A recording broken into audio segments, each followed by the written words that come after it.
Hi everyone, welcome to my channel Science City Classes by Karuna. Degree third year and 6th sem. మన question పేపర్లో part ఏలో question number 4 and part బిలో question number 8లో అలంకార విభాగ అనే questions ఉంటాయి.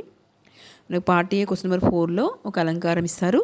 మనము లక్షణము రాయాలి, ఉదాహరణ రాయాలి, నిర్వచనము ఉదాహరణ రాయాలి, 5 మార్క్స్. క్వశ్చన్ నెంబర్ 8లో మనకు 4 అలంకారాలు ఇస్తారు. 2 అలంకారాలకు ఆన్సర్ రాయాలి. లక్షణ సమన్వయం లిఖత అంటారు.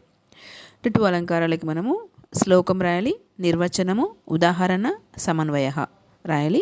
Each one 7.5 marks. 2 రాస్తే 15 మార్క్స్. ఇంతకుముందు వీడియోలో ఉపమేయోపమా అలంకార, అర్ధాంతర న్యాసాలంకార, కావ్యలింగం అలంకార చదువుకున్నాం. 4th one వినోక్త్యలంకార.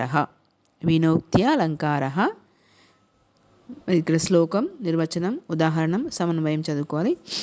శ్లోక వినోక్త్య అంటే వినయం.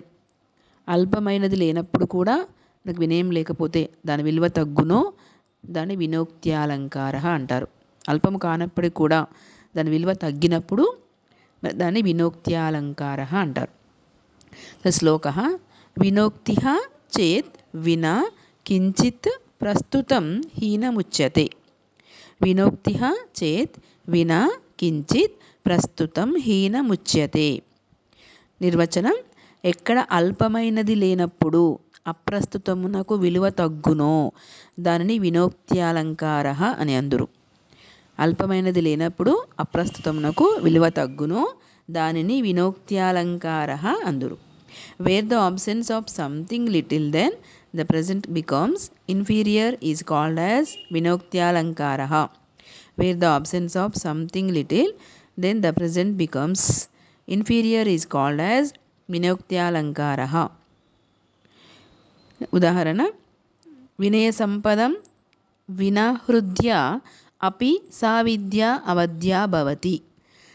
వినయ సంపద లేనప్పుడు అలాంటి యొక్క విద్య మధురమైనా సరే నిరుపయోగమైనది. వినయ సంపద లేనప్పుడు మరి అల్పమైన కాకపోయినప్పటికీ కూడా అక్కడ వినయం లేకపోతే ఆ విద్య నిరుపయోగము. అల్పం కాకపోయినా సరే అక్కడ వినయం లేకపోతే అది నిరుపయోగమైనది. వినయ సంపదం వినా హృద్య అపి సా విద్య అవధ్యా భవతి. వినయ సంపద లేనప్పుడు హృద్యమైన మధురమైన విద్య కూడా నిరుపయోగమైనది అగును. Without humility, the great and divine education also become worthless.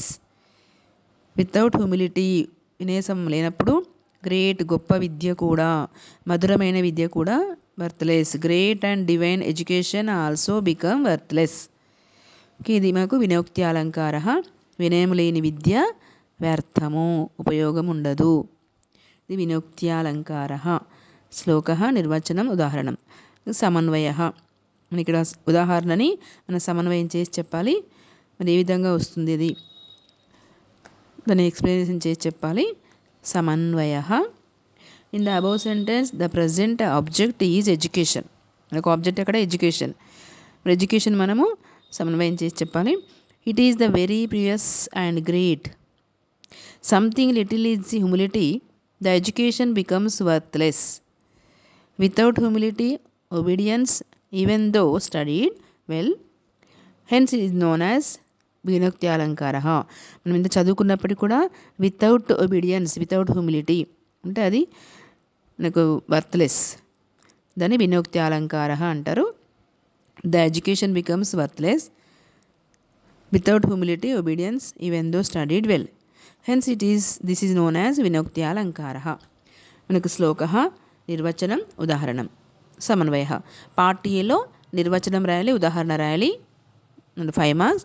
Part below శ్లోక సాంస్క్రిట్లో రాయాలి, నిర్వచనం ఉదాహరణం సాంస్క్రిట్లో రాయాలి, సమన్వయ రాయాలి. 7.5 మార్క్స్ ఇది part A and part B. శ్లోక నిర్వచనం ఉదాహరణం సమన్వయ. ఈ వీడియో మీకు నచ్చినట్లయితే లైక్ చేయండి, షేర్ చేయండి, సబ్స్క్రైబ్ చేయండి.